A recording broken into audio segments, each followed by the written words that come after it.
Let's talk about 5 personal branding mistakes to avoid in your 20s. Grab your cup of tea and let's dive into it.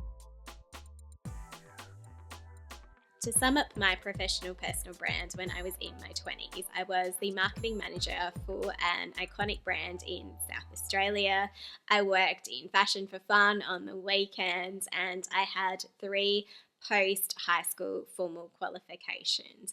And even as a marketing manager who lived and breathed branding and marketing and communications all day, every day, I still did not think about applying any of those principles when it came to my own personal brands. I even developed personal brands for other people as a part of those roles and never took the time to do that for myself. So this is what I would have done differently if I was thinking about personal branding for myself in my 20s. First thing I would have done differently is to not have neglected LinkedIn. I currently post actively on LinkedIn. I share articles, I share posts, and I do this multiple times during the week. But this is certainly not how my LinkedIn journey started. I was a very late bloomer when it came to LinkedIn. Out of all of my professional contacts, I was probably one of the last people, at least that I knew, to join LinkedIn. When I was working in marketing and in communications and branding, the last thing that I wanted to do was to go home at night and to have social media be such a part of my life outside of my 9 to 5 as well. And so if I could do things differently, I would have taken a different approach to LinkedIn much earlier in my career. As I often say on this platform, LinkedIn is the world's biggest professional networking platform. And regardless of if you are using it to network or not, it's also just a place where you can see how other people are engaging in their industry, what they're doing, and you can learn from those people as well. I think my initial impression of LinkedIn before I started to use it actively myself was that it was just a place where experts in their field could potentially connect. Which leads me to my second mistake, which was waiting to be an expert. Now, I certainly don't think I am even an expert now, but I think particularly when you are in those early stages of your career, you often don't want to put yourself out there when it comes to your profession because you feel like you need to leave that to the most senior people in your industry. And so we hold ourselves back with this idea of waiting to be an expert, waiting for that point in our career, instead of just documenting along the way, instead of just learning out loud. There is the saying that if you are the smartest person in the room, then you are in the wrong room. And what I like about LinkedIn is that it puts you in the room with people who are likely going to be much more progressed in their careers, and you can learn from those people.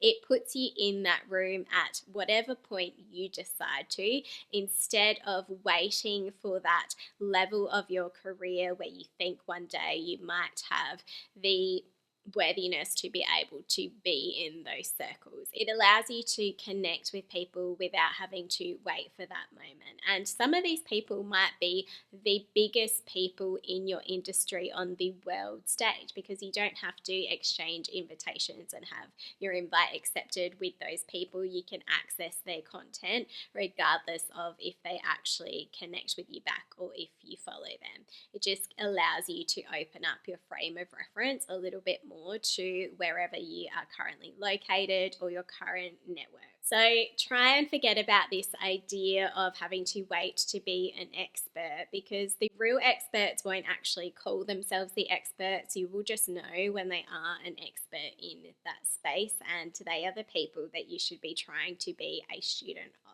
The third thing that I would have done differently for personal branding in my 20s would have been to start my YouTube and my podcast channel earlier, instead of starting it only a year ago as I did.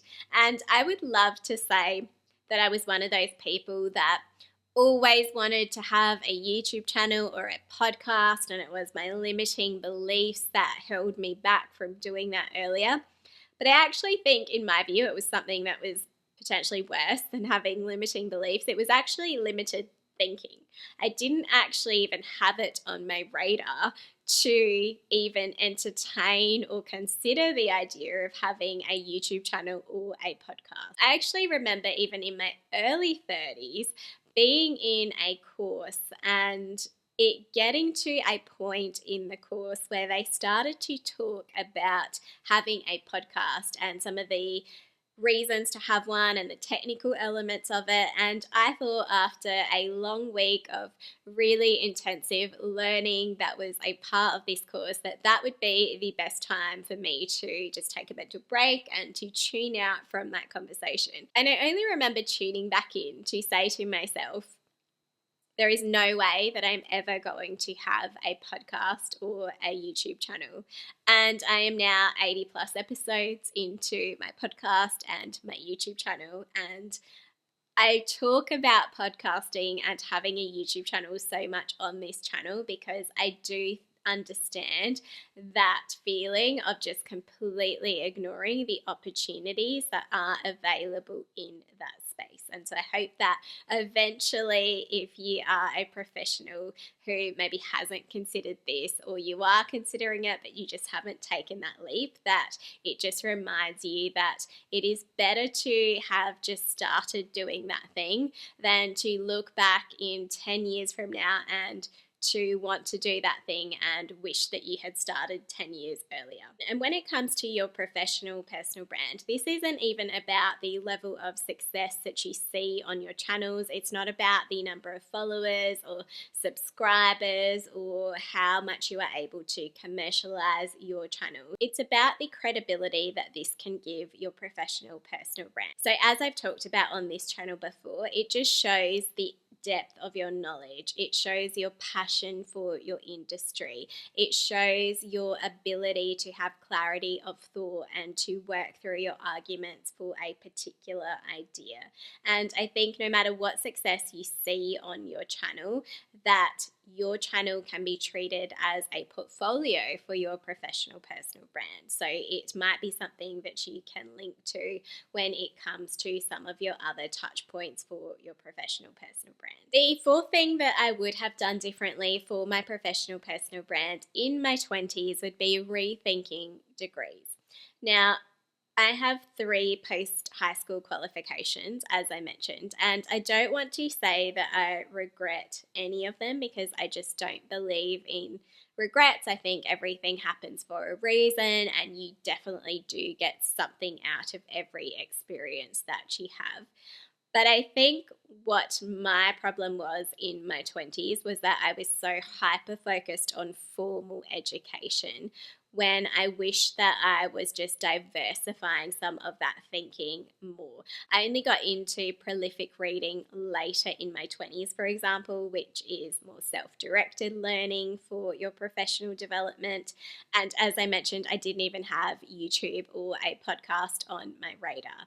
So what I would have done differently is taken some of that time that you dedicate to preparing academic papers to academic standards in academic worlds and academic thinking and shifted that into more modern day thinking in a lot of areas. So for example, instead of maybe pursuing as much of those things as I did, maybe I could have shifted some of those hours into starting that YouTube channel or that podcast, or just investing in maybe more of those digital elements or just a modern element just to counteract some of that more theory-based formal thinking. So again, I just like to think about this as being investment. So you're just thinking about diversifying some of those investments, because a degree does still have a value proposition when it comes to, say, your resume, and if you are pursuing a traditional 9-to-5 career. But it's just about trying to think outside of the box instead of just thinking about that as being the only default path when it comes to developing your professional brand. And when it comes to your industry as well, other people are likely going to share those qualifications. So it's an opportunity for you to think about how you are differentiating yourself further in other areas as well. And the fifth mistake to avoid is to not have a clear vision. I recently read the book Anna, the Biography by Amy Odell, which chronicles the life of the iconic Vogue editor-in-chief in America, Anna Wintour. And one of the things that struck me when I read this book was just the clarity of her ambition to be the editor in chief of Vogue. So she talks about having sat down with her father to do some sort of application. I think that might have been for an educational purpose. And that when it came to the question about a career objective, her father said to write that she wanted to be the editor in chief of Vogue. And whether that did actually come from her or if it was just her father's influence, the idea of just putting pen to paper or just articulating it in that way made it so that it was almost just predestined to be what she was working towards. And I know not everyone who wants to be editor in chief of Vogue is necessarily going to be able to do that, but what I do admire is that she knew what that goal was, and then all of the steps that she took in her career, which they go through, leads up to that moment, and it is in some way, despite any sort of twists and turns, related to that goal, because your career is always going to have those twists and turns. But I think a lot of the time we're just always looking at that next step instead of how that next step fits into that bigger picture. Whether it is a twist or a turn, is it still generally heading you into the direction that you want to be in? What I do actually like about the book as well was that when Anna Wintour sat down across from the reigning editor-in-chief of Vogue at that time for the first time, and she was asked by that person, what is the role that you would like to have at Vogue? And she wasn't even working at Vogue at the time. She said, yours. And I guess to some degree, she was just really manifesting that that was where she wanted to be. And I think a lot of us don't do that when it comes to our career. We just take the job that we are able to get, or we settle for something along the way instead of thinking about that bigger picture. And I do fully appreciate that in your 20s you might not have any idea as to where you want to be and your ultimate career goal. I know that I certainly didn't in my 20s, but I also think that we could maybe put in a little bit more effort in trying to think about what that ultimate career goal is. I know that that is something that was potentially lacking in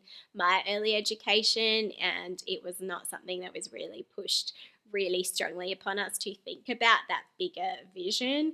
And I didn't really think to take that initiative myself to really think about that. I was always thinking about the next degree, the next job, the next step, but not that ultimate big picture. So when it comes to building your personal brand, remember that it's not just about your online social media presence. It's also about you making the most of your potential in your industry and the value that you have to offer as an individual for the work that you do. If you want to learn more about the power of podcasting for your professional personal brand, then check out my previous episode on this topic.